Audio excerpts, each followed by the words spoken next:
Hi guys, tayo babalik sa Roblox at dito meron bagong zilis na ang laro dito sa Roblox at ang naran po nito ay Garden Horizon at laro inyo na kasi maganda tumukha tong Raw Garden kaso wala pang pet kaya mga seed muna.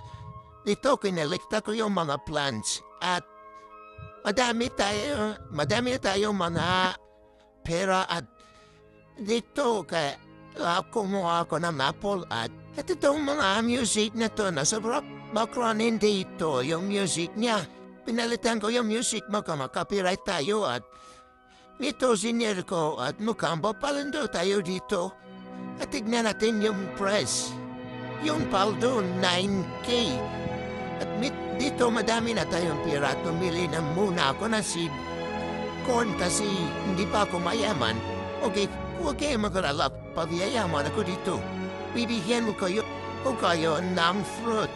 At kung merong idamdam dito na pet, bibigyan ko rin kayo at dito na maras.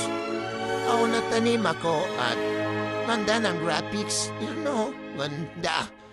Kaya mo ka talaga siyang Grover din. Nakamiss yung Grover din, no? Kaso na-bankrupt yung Grover din nila. Pet na yon, hindi yung Garden. Lalo. At dito, pumunta ako sa task kasi merong mga task dito at ulam na lang. Matatapos ko na at merong weekly task at daily week task. At dito, nagtaran-taran ako kasi sobrang saya ko at doon na yung video. Bye-bye!